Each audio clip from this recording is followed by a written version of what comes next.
Para você acompanhar bem de perto a luta dos petroleiros, vamos conversar sobre as questões dos terminais, das plataformas, do administrativo. Os diretores do sindicato vão comentar os temas. No panorama jurídico, a orientação certa para a categoria. Fique conosco a partir de agora no Giro Semanal do Sindipetro RJ. Olá, ouvintes internautas, aqui é a jornalista Rosa Maria Corrêa com vocês. Estamos começando mais um giro semanal, repercutindo as notícias que foram publicadas no site do sindicato, sindipetro.org.br, entre os dias 2 e 6 de agosto. Para os comentários, estamos aqui com muito prazer recebendo os diretores do sindicato. Igor Mendes, como vai, Igor? Tá joia, Rosa. Tudo bom com todo mundo aí? Espero que esteja todo mundo bem. Sim, e também estamos aqui com o Roberto Santos. Como vai, Roberto? Ô, Rosa, tudo bem? Essa semana aí voltou a CPI, mais depoimentos muito loucos aí. Estou acompanhando aí freneticamente. Semana agitada, né? E você, Vinícius, tudo bem? Como tá? Tudo bem, estamos vendo os trabalhadores aí do TABG, né, da ilha, aliás, né, fazendo mobilização lá por empregos, né, e estamos vendo a categoria se movendo aí, participando das reuniões de aposentados, a reunião que a gente fez hoje da AMS, né, para contribuir com a gente, fortalecendo o sindicato aí. Vamos então ao Giro Semanal. Publicamos que o Ministério Público Federal anunciou no finzinho do mês de julho, no dia 27, o indiciamento de 5 pessoas por crime de gestão fraudulenta contra os fundos de pensão Petros, da Petrobras, FUNCEF, da Caixa Econômica Federal e Previ, do Banco do Brasil. Vinícius. Essa é mais uma denúncia quanto a aqueles investimentos mal feitos, né, que foram denunciados pelo Ministério Público Federal, com muito apoio dos nossos conselheiros. Esse é mais um. Só que tem um dos envolvidos é o Landim, né, que foi ex-diretor do abastecimento dentro da Petrobras e agora é presidente do Flamengo, né? Então, só que quando você lê a denúncia, você verifica ali que é um bunda-lelê completo, né, a atuação deles vinculada a esse investimento, né?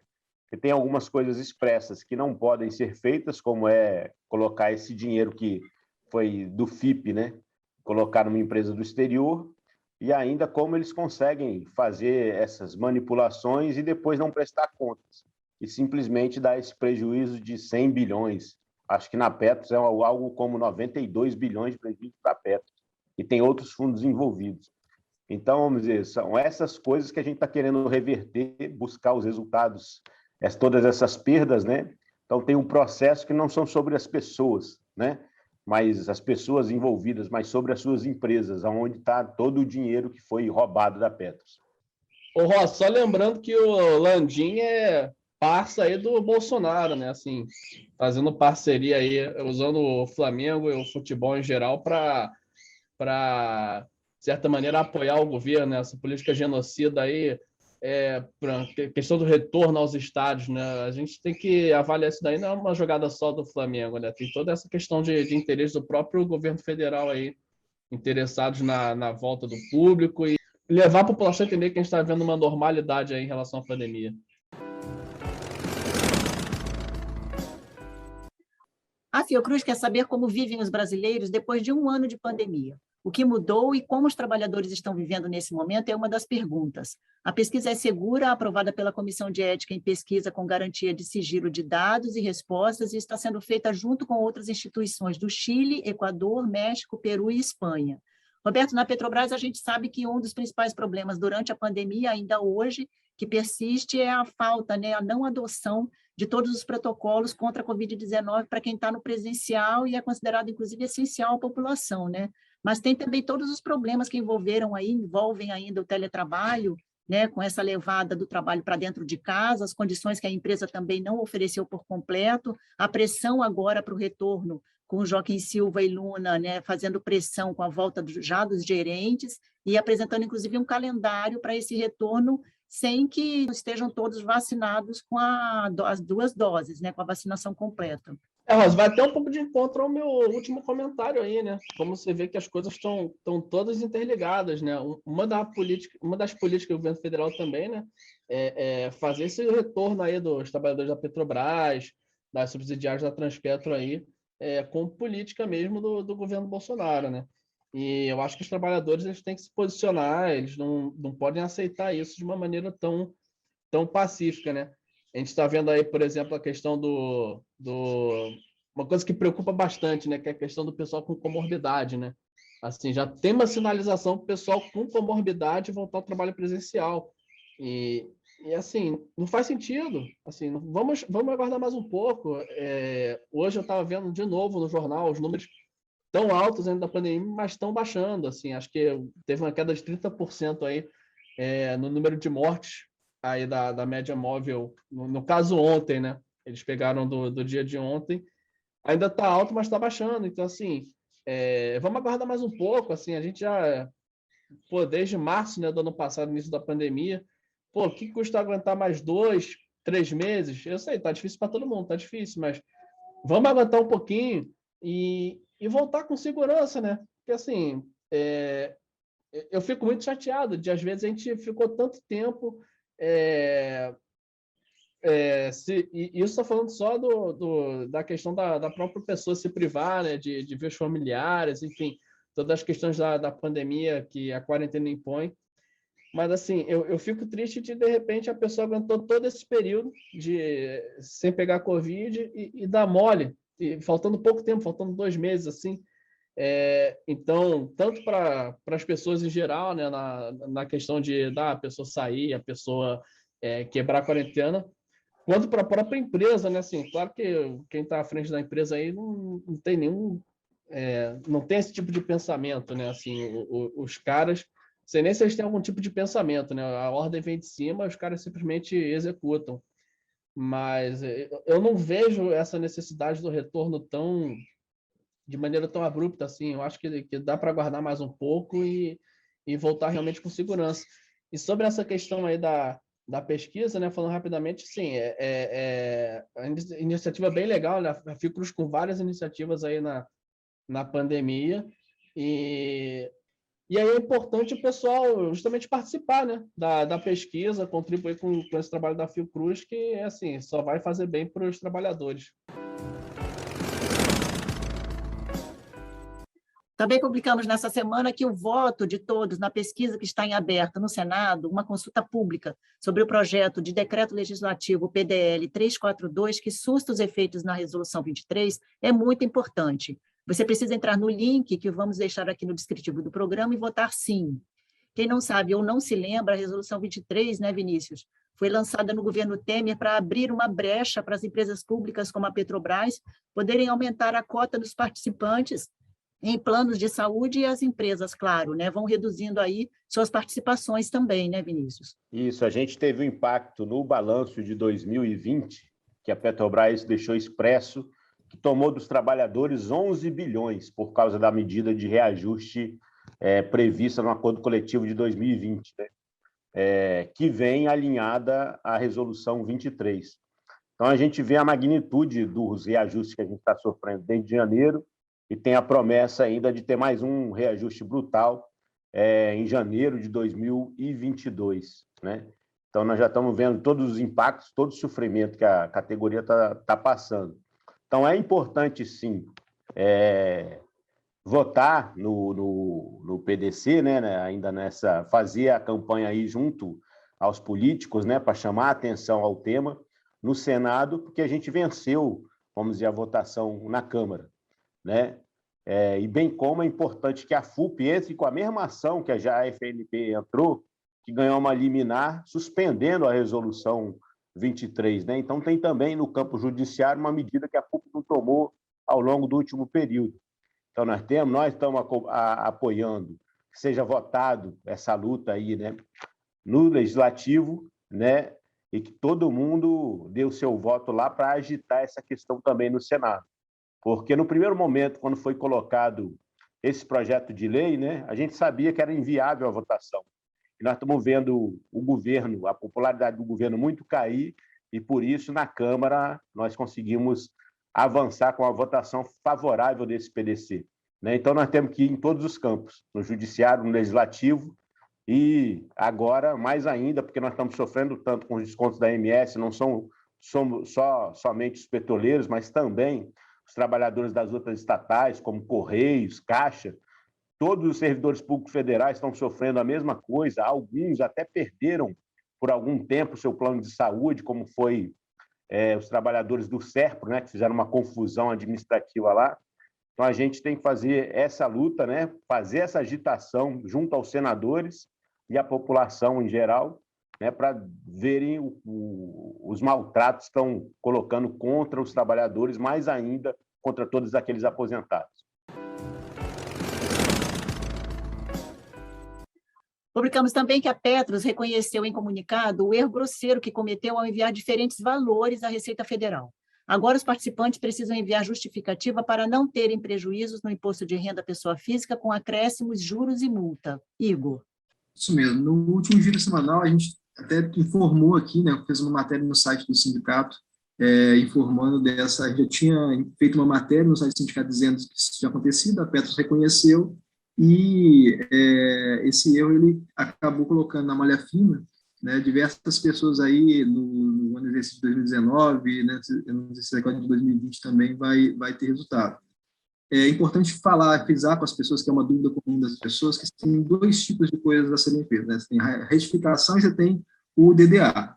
As pessoas não devem fazer a retificação, né? O que tem que ser feito é o DDA. E para aquelas pessoas que caíram na malha fina, né? O sindicato está prestando todo o apoio para as pessoas, orientando nesse sentido, né? A gente disponibilizou um e-mail para isso, que é o irpf@sindipetro.org.br.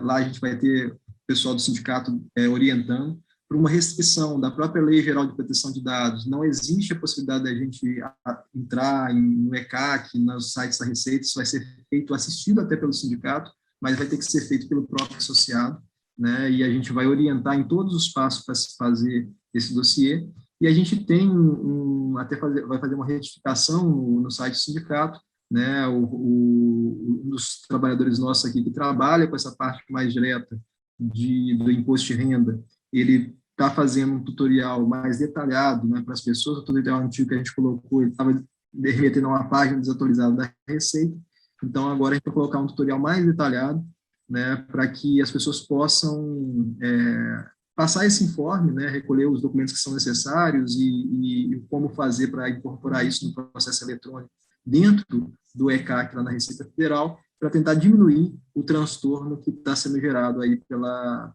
Petros.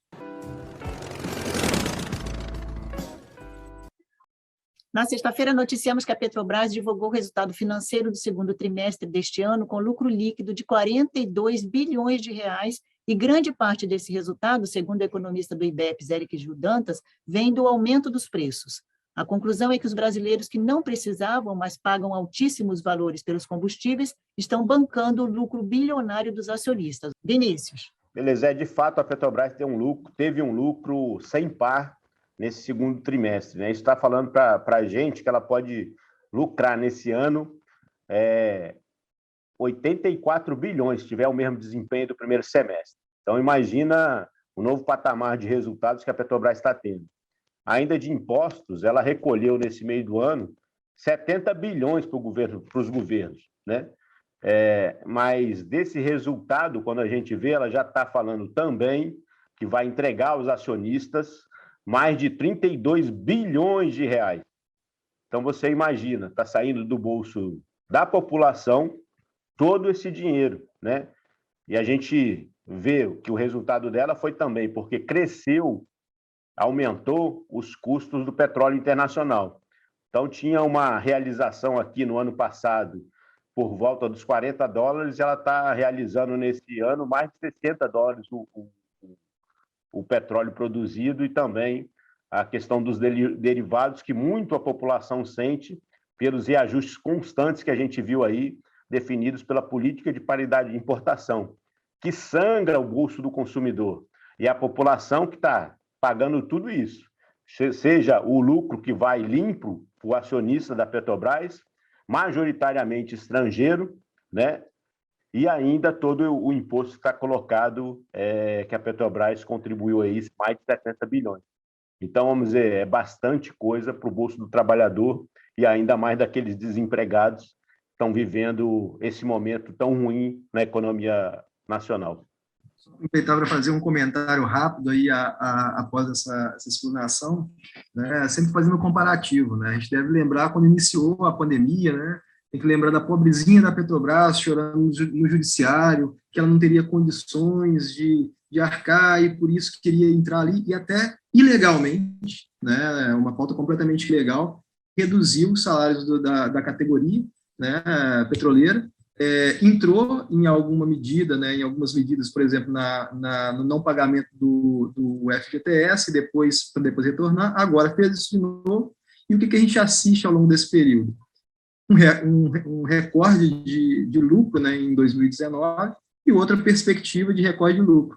E parte desse lucro tem também, né, evidentemente, essas medidas, embora elas contribuam, né, em menor grau, mas essas medidas de precarização, né, e de retirada de direitos, de não executar o básico, que infelizmente o judiciário também vem legitimar, né, e aí eu vou fazer um comentário rápido em relação à decisão aí que teve do ministro Alexandre de Moraes, né, que eu estou até encaminhando o e-mail dele para o pessoal ir lá tecer considerações direto com ele, que jogou por terra a ação da RMR, consolidando aí um abuso da Petrobras em relação ao que vinha fazendo. Então, registrou ali, rasgou não só a legislação trabalhista, mas rasgou a própria Constituição. Então, o que a gente está assistindo ali, por exemplo, isso vai repercutir no balanço também, porque aí é uma ação que deixa de ter os riscos que teria. E a decisão no pleno, quando ela for confirmada, porque ela não vai ser alterada, ela vai liberar também mais a Petrobras para fazer, para continuar avançando aí no que tem feito, porque, na verdade, é uma bonificação, né? E essa bonificação que está vindo, ela é distribuída de forma muito desigual, né, dentro da própria empresa. Então, a gente tem hoje os trabalhadores na pandemia numa carga de trabalho gigantesca, né, muito grande, tem um ACT cada vez mais rebaixado, uma dificuldade muito grande de mobilização, e o que a gente está vendo? O lucro sendo feito com a nossa carne, com o nosso sangue, que é isso que está acontecendo. Qual que vai ser a Petrobras mais para frente com tudo que está sendo gerado? Né? É uma autofagia, né? A Petrobras está se vendendo, né, para pagar lucro a acionista. E não se enganem, esses caras, tem uma matéria também no site do sindicato, né, eles estão indo justamente para as empresas para onde eles estão vendendo as coisas. Então, eles entram para a Petrobras, vendem e praticam a política de privatização dentro da Petrobras e já preparam a entrada dele em quem está comprando essa parte, né? A estratégia é muito clara, né? O cara que cria grandes fortunas, hoje onde ele está, né? Então, assim, tem que ter muito claro o que está acontecendo, principalmente os trabalhadores da Petrobras, para que a gente consiga, de fato, fazer o que vai mudar as coisas. E mudar as coisas não é pelo judiciário, não é colocando a pauta do judiciário, não é colocando o resultado e a tentativa de chegar a alguma solução por meio do judiciário, mas sim com mobilização, com enfrentamento, com exposição, né? É isso que vai mudar a realidade. Ficar atrás do computador, ficar atrás da cadeira com medo e não querendo se expor, isso não vai mudar a realidade nenhuma. Em agosto e setembro estão previstas reuniões temáticas entre a FNP e a direção da Petrobras. Para conversar sobre a AMS, no acompanhamento do Acordo Coletivo de Trabalho, o sindicato convocou na sexta-feira, dia 6, reunião com os associados numa espécie de prévia, antes das reuniões com o RH da empresa. Vinícius? Hoje pela manhã nós fizemos essa reunião, né, abrimos para conversar com os trabalhadores, nós já recebemos, vamos dizer assim, sempre as reclamações dos trabalhadores, né, relativamente à AMS ou qualquer assunto. E a partir disso e da evidência que esse trabalhador traga para a gente coloca esse caso em mesa para ser tratado pela Petrobras. E volta e meia, quando a gente faz isso junto dos nossos pares da FNP, aparece o mesmo tipo de problema, porque a gente vai apresentando e apresentam os outros casos, né? E aí a gente consolida de fato que há um problema de gestão específico vinculado a algum processo. Isso é bastante importante, vamos dizer, perante a mesa de negociação, bem como, quando a gente olha do ponto de vista jurídico, porque você vai juntando evidências e vê que tem responsabilidades ali da Petrobras, né? Isso é importante, porque se ela não resolver administrativamente, tem que resolver juridicamente, né? Nós temos que tomar o outro caminho. E hoje nós fizemos essa reunião. Ainda, só falando de forma geral da reunião, teve um informe jurídico falando das ações, né, que a gente tem tido relativamente à AMS, né? Então, teve não foi breve, né? Foi uma fala longa do advogado, depois as perguntas, as dúvidas específicas das pessoas, e, de fato, ao final, os que estiveram na reunião colocaram alguns casos lá. Mais dirigentes sindicais que já tinham falado, eu vou participar dessa reunião aí, eu vou contribuir a partir do que os colegas da minha base me trouxeram. Ainda os trabalhadores propriamente estavam ali querendo informes, ver como é que era essa dinâmica, né? E eu acho também que foi a primeira reunião assim, né, que a gente abriu desse novo momento de pandemia. Ainda as pessoas não, acho que não pelo horário, talvez, e também pelo tipo de tema, alguns não entenderam que ali seria uma reunião para levar os problemas que estão vivendo concretamente, ou que viveram e que levaram danos à sua família, de desgastes, né? Porque é importante reportar isso ao sindicato e ainda colocar evidências para a gente, porque aí a gente tem condições de cobrar isso nas mesas de acompanhamento do acordo coletivo de trabalho, e também nessas mesas de negociação também do acordo coletivo de trabalho.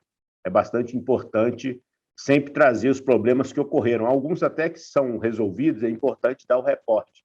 Falar, ocorreu isso e conseguiram resolver dessa forma, ou resolveram tardiamente, mas resolveram. Ou não resolveram, né? Mas é importante sempre dar esse tipo de informe, porque a gente fica vendo por onde está passando os problemas, nesse caso específico da AMS. É isso. Vamos, então, agora à agenda semanal. Quarta-feira, dia 11, é o Dia do Estudante, e eles pretendem mobilizar a população com a defesa das universidades públicas, que estão enfrentando um dos piores momentos com o desgoverno Bolsonaro. No dia 18, teremos o 18A, mais um dia que deverá ser grandioso contra o desgoverno, e dessa vez a manifestação que vem acontecendo aos sábados vai acontecer na quarta-feira, juntando-se à greve do setor público, que precisa deter todos, né? Precisam deter a PEC 32 da Contra-Reforma Administrativa. Chegamos, então, ao final do nosso programa, e eu convido os diretores para deixarem aí uma despedida breve aos nossos ouvintes. Começando por você, Igor, por favor. Agradecer mais uma vez, é sempre bom estar aqui, ouvir o pessoal, a gente aprende um pouquinho mais aí cada dia com um dia a dia aqui do próprio sindicato. Dizer para as pessoas que a gente está com uma carga de trabalho muito grande, somos 45 dirigentes atualmente. A gente assumiu mais diretamente a partir de março, nessa nova gestão, eu já estava em outra gestão, nós aqui já estávamos na outra gestão. E tem todo um conjunto, né, de preparação de medidas para que a gente possa responder, dar vazão, né, a todo o planejamento que foi feito para a eleição. E a gente está atuando nisso, na parte de atendimento, na parte da organização interna do sindicato, para melhor atender aí a categoria nos anseios que estão colocados.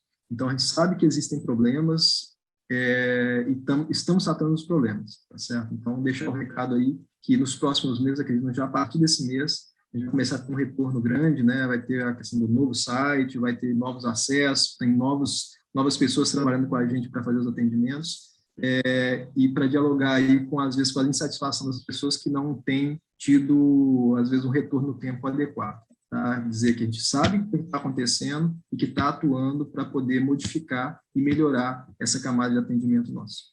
Roberto Santos. Agradecer aí o pessoal que ouviu, né? Sempre faço o pedido do pessoal compartilhar aí o programa, né? Com todo mundo, assim, essa maneira da gente tá conversando com a categoria, uma das maneiras, né? Mas assim, na pandemia a gente fica um pouco mais limitado, né? E assim, reforçar um pouco o que foi dito, né, no programa, né, que assim, a gente precisa ir à luta, a gente não pode ficar observando, né? A gente está vendo aí o pessoal querendo botar projetos para venda dos Correios, privatizar os Correios, enfim, o pessoal se mobilizou aí, mas eu acredito que a grande saída que a gente tem é a mobilização dos trabalhadores, e assim, não tem outro jeito para mim. Então, assim, a gente precisa se mobilizar. A gente fala muito da boiada, né, Rosa? Acho que a gente parou de falar das boiadas passando, né? Até o Ricardo Salles já caiu, né? Inventou dessa frase aí. Mas o jeito de fechar a porteira é a gente se mobilizar. Sim, até porque quem ficou no lugar dele é igual ou pior do que ele, né? Vinícius Camargo. Acho que o Roberto falou aí, nós temos uma agenda, né? Dia 18 é dia de Fora Bolsonaro, vinculado à greve contra a reforma administrativa que atinge também os trabalhadores das estatais, né? Então, o pessoal acha que é o servidor público só que está lá, mas a legislação que eles estão querendo colocar vem para limitar qualquer negociação local, por exemplo, nos acordos coletivos. Então, a gente sabe o que é isso. Nós estamos vivendo a Resolução 23, que foi imposta pelo governo federal contra todos os entes estatais, né? E nós estamos vendo esse resultado. Essas pressões e essas camisas de força que eles querem colocar também a partir da reforma administrativa. Se a gente já está vivendo dificuldades agora, sem essa camisa de força, imagina o que vai ser na hora que eles passam essa reforma administrativa com todas as maldades que estão colocadas lá. São maldades que atingem a população de forma geral. As pessoas estão achando que nós vamos tirar os privilégios, né? A reforma administrativa não atinge os generais e os coronéis corruptos. A reforma administrativa não atinge o judiciário, que tem os maiores salários. A reforma administrativa não atinge os corruptos do legislativo. Só atinge aquele que tratou de você na Covid, aquele que dá segurança a você, atinge quem trabalha de fato, tá certo? Então, e aí eu estou falando, bastante importante a gente entender que é o desmonte do Estado. Quando a gente desmonta o Estado, a gente não deixa de assegurar os direitos dos trabalhadores, os direitos da população. Porque é essa estrutura que garante segurança, saúde, na medida que a gente está vendo. Mesmo que tenha precariedades em algumas delas, ainda é essa que fala de saúde universal para a população, né? Então, é importante a gente fazer essa luta, tá? No dia 18, nas mobilizações nas categorias, e também nas manifestações que houverem na cidade pelo Fora Bolsonaro. Tá ótimo, eu agradeço a participação dos diretores, agradeço a audiência, peço que compartilhem o programa, deixem seus comentários, suas sugestões. Um abraço a todos e até o próximo. Os temas que mais repercutiram na Semana dos Petroleiros, você acompanha aqui no Giro Semanal do Sindipetra RJ, uma nova edição todas as sextas. Ouça e compartilhe.